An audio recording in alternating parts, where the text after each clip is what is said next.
Crystal Ann. Hi, I'm CJ. Hi, my name is Jeremy.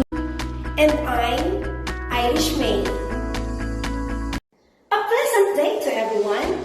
We are Group 22 of BSAIS 26, and we are here to present you the case digest of spouses Venancio David, Patricia Miranda David, and Florencia Ventura VDA de Vasco, the petitioner, versus Alejandro and Guadalupe Pinzon, the respondents. In General Register number L108169, August 25, 1999, and the assigned judge is Parda J. In Regulatory Framework and Legal Issues in Business, with its topic, the essential requisites of contracts of sale. And let's get started! For the facts of this case, here's Mary Stephanie. Thank you, Irish May. The facts of the case are as follows. The three sets of plaintiffs, namely spouses Feliciano and Macario Ventura, spouses Venancio and Patricia David, and Florencia Ventura VDA de Vasco, were both non-located in Cabalantian, Bacoor, Pampanga, owned by private respondents. Spouses Alejandro and Guadalupe Johnson are as follows. A 300 square meter parcel of residential land for a total price of $16,500 were sold to spouses Feliciano and Macario Ventura. A 308 square meter parcel of land for a total purchase price of $15,000 were sold to spouses Venancio and Patricia David. A 2 parcel of land consisting 169 square meter, which are 109 square meter and 60 square meter for a total consideration of $10,400 were sold to Florencia Ventura VDA de Vasco, wherein nakapagsunduan nila na once naka-fully paid ang tatlong plaintiffs, the private respondents will give an absolute deed of sale or katunayan na bayad with their corresponding title of the land or titulo ng lupa. For further more information, here's Jocelyn De Jesus. Thank you, Mary Stephanie. No settlement was reached at the barangay level. On February 23, 1989, the plaintiffs filed a complaint with Regional Trial Court San Fernando, Pampanga. Two spouses Alejandro and Guadalupe Chongson because they failed to comply with their obligation. However, the latter appealed the decision to the Court of Appeals that the plaintiffs were not yet fully paid to their agreed price. The decision of Court of Appeals in spouses Vendy Venancio and Patricia David and Vendy Florencia Ventura Vida de Vasco and spouses Vendor Alejandro and Guadalupe Chongson is modified or binago because of the contract of sale not having been perfected.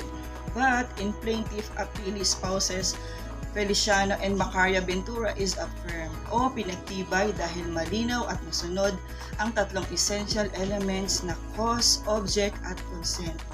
Kaya wala na sina Feliciano at Macario Ventura sa mga nagpepetisyon, kundi sina Venancio at Patricia David na lamang at si Florencia de Vasco. Let us now know the facts of this case. Here's Ate Ana. Thank you, Jocelyn. And now, the issue of the case is whether or not the Court of Appeals was correct in its verdict. A perfected contract of sale, a statute of fraud, and the award of moral damages is proper. To clarify, here's an. Thank you, Ate Ana Rose.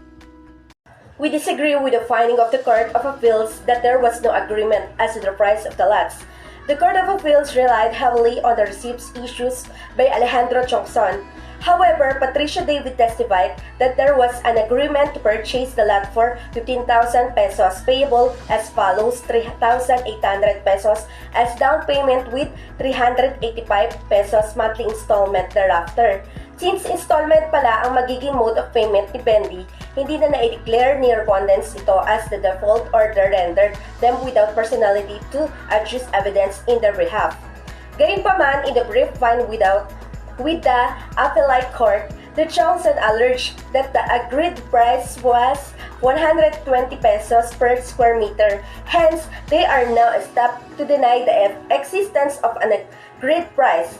The question to be determined should not be whether there was an agreed price, but was that agreed price was whether for a lot of 15,000 pesos as claimed by the Davids or 120 pesos per square meter as alleged by respondents. The sellers could not render invalid a perfected contract of sale by merely contradicting the buyer's allegation regarding the price and subsequently raising the lack of agreement as to the price. To continue, here's CJ. Thank you, Ate Cristel.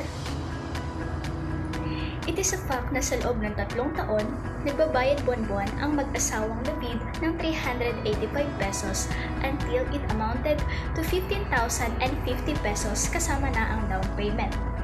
As to the first installment receipt, wherein only 300 pesos was paid and a notation was written, which, subject to further discussion later on, Patricia David explained that what was subject to further discussion was not the total purchase price, but only the 65 pesos underpayment. The Court of Appeals held that the 115 pesos overpayment confirmed the lack of agreement as to the price. However, the receipts showed that Davids paid only 15,050 pesos.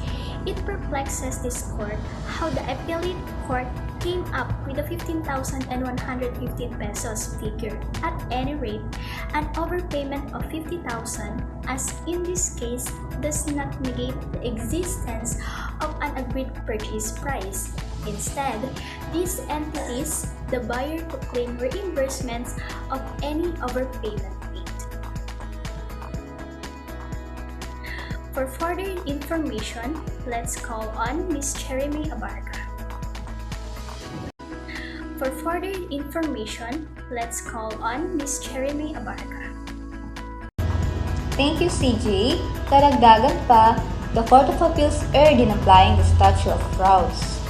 The rule presupposes the existence of a perfected contract and requires only that a note or memorandum be executed in order to compel judicial enforcement.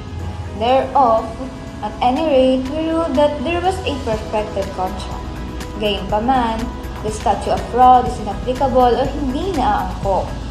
The rule is settled that the statute of frauds applies only to executory and not to completed, executed, or partially executed contracts. O kung meron ka mang pinatupad o ginawang kontrata, in the case of spouse David, the payment made rendered the sales contract beyond the ambit of the statute of frauds.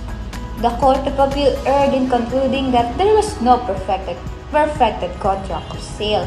However, in view of the stipulation of the parties that the deed of sale and corresponding certificate of title would be issued after full payment, then they had entered into a contract to sell, not a contract of sale.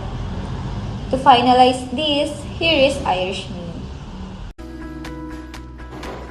Thank you, Jeremy. Wherefore, we reverse and set aside the decision of the Court of Appeals in CAGRCB number 24667. In line thereof, we render judgment ordering the respondent Tiongson to execute deed of absolute sale covering the following lots respectively sold to petitioners and cause the issuance of the corresponding certificate of title to it. Number 1. 300 square meter lot sold to spouses Vinacio and Patricia David. And number 2, the 100 square meter lot sold to Florencia Ventura VDA de Vasco. With respect to the 60 square meter lot sold to Florencia Ventura VDA de Vasco, Respondent Tiongson is ordered to cause the segregation of the lot and thereafter to execute a deed of absolute sale to Florencia Ventura VDA de Vasco and cause the issuance of a certificate of title thereto. No cost was awarded for moral damages because of lack of basis, and so ordered. Thank you, group mates.